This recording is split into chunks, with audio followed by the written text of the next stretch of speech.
எனக்கு அருமையானவர்களே, இன்றைய காலகட்டத்தில் எந்த வயதினராக இருந்தாலும் அவர்களை சுற்றி எத்தனை நெருக்கமான உறவுகள் இருந்தாலும் அத்தனை பேரும் தங்களுக்கென்று சிலரை நண்பர்களாக வைத்திருக்கின்றனர். சிலர் ஓரிருவரை மாத்திரம் நண்பர்களாக வைத்திருப்பார்கள். சிலர் தாங்கள் பிறந்து விவரம் அறிந்த நாட்களிலிருந்து சந்தித்த அத்தனை பேரையும் நண்பர்கள் என்று சொல்லிக் கொள்கின்றனர். ஒருவருக்கு நல்ல நண்பர்கள் இருப்பது மிகவும் நன்மையானதுதான். ஆனால் நம்மோடு இருப்பவர்கள் அனைவரும் நல்ல நண்பர்கள் தானா என்று சிந்தித்து பார்க்கையில் அது கேள்விக்குறியாக மாறி போகின்றது.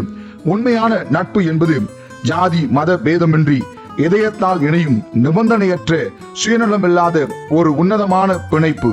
இது வாழ்வின் இன்ப துன்பங்களை பகிர்ந்து கொள்ளவும் இக்கட்டான சூழலில் பாதுகாப்பு அரணாகவும் ஒருவரை ஒருவர் நல்வழிப்படுத்தி மன அழுத்தத்தை குறைத்து ஆரோக்கியமான மற்றும் மகிழ்ச்சியான வாழ்க்கையை வாழவும் இன்றியமையாததாகும்.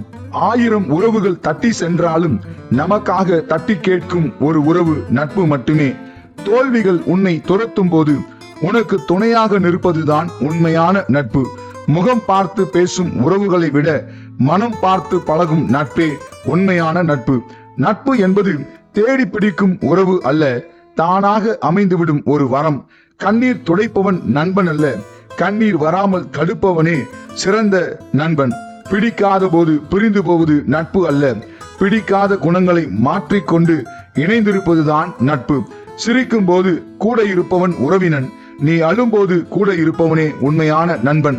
உன்னை உலகமே வெறுக்கும் போது நான் இருக்கின்றேன் என்று சொல்லும் குரல்தான் நட்பு. தாய்மைக்கு அடுத்தபடியாக சுயநலம் இல்லாத ஒரு உறவு உண்டு என்றால் அது நட்புதான். நட்பு என்பது இருவருக்கிடையே உள்ள வெறும் ஏதோ ஒரு உறவு மட்டுமல்ல, மாறாக அது ஒருவரை ஒருவர் பாதுகாக்கும் சிறந்த கவசம். இப்படி ஒரு மனிதன் இன்னொரு மனிதருடன் கொள்ளும் இந்த உண்மையான நட்பு என்கிற உறவுக்கே இத்தனை மேன்மையும் வலிமையும் உண்டென்றால், ஒருவேளை நம்மை படைத்து காத்து நடத்தும் பரிசுத்த தேவன் நமக்கு நண்பராக இருப்பாரே ஆனால் அது எத்தனை பெரிய நன்மையாக இருக்கும். பரிசுத்த வேதாகமத்தில் நம்மை படைத்த பரிசுத்த தேவன் நம்மோடு நட்பு வைத்துக் கொள்ள ஆவலாய் இருக்கின்றார் என்பதை நாம் காண முடியும். நான் உங்களுக்கு கட்டளை இடுபவை யாவற்றையும் நீங்கள் செய்தால் நீங்கள் என் நண்பர்கள், மேலும் நான் பிதாவிடமிருந்து கேட்ட எல்லாவற்றையும் உங்களுக்கு தெரியப்படுத்தியதால் உங்களை நண்பர்கள் என்று அழைத்தேன் என்று இயேசு தம் சீடரிடம் கூறியதை நாம் காண முடியும். ஆபிரகாம் தேவனை விசுவாசித்தான், அது அவனுக்கு நீதியாக எண்ணப்பட்டது என்கிற வேத வாக்கியம் நிறைவேறிற்று. அவன் தேவனுடைய சிநேகிதன் எண்ணப்பட்டான்.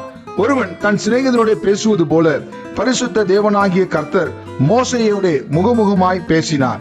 நண்பன் உள்ளவன் நட்பு பாராட்ட வேண்டும், சகோதரனிலும் அதிக சொந்தமாய் சிநேகிப்பவனும் உண்டு. ஒருவன் தன் நண்பனுக்காக ஜீவனை கொடுப்பதை விட சிறந்த அன்பு வேறு எதுவும் இல்லை. இயேசு அவரது ஜீவனை நமக்காக கொடுத்தார். உண்மையான அன்பு எதுவென்பதை இவ்வாறே நாம் அறிவோம் என்றும் பரிசுத்த வேதாகமத்தில் குறிப்பிடப்பட்டிருக்கின்றதை நாம் காண முடியும்.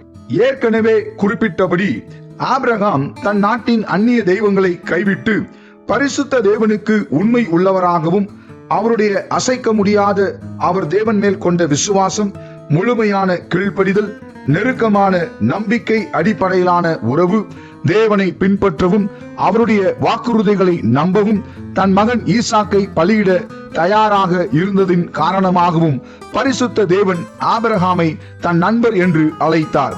ஆகவே எனக்கு அருமையானவர்களே, நாமும் கூட இயேசுவையே நம்முடைய சொந்த தெய்வமாக ஏற்றுக்கொண்டு அவர் மேல் முழு விசுவாசமும் நம்பிக்கையும் கொண்டு இயேசு நமக்கு கற்பித்த யாவற்றையும் நம்முடைய அன்றாட வாழ்வில் கைக்கொண்டு அவருடன் ஒரு நெருக்கமான உறவை ஏற்படுத்தி கொள்ளுகின்ற பட்சத்தில் நாமும் நம்மை உண்டாக்கின பரிசுத்த தேவனுக்கு நண்பர்களாக இருக்கக்கூடும்.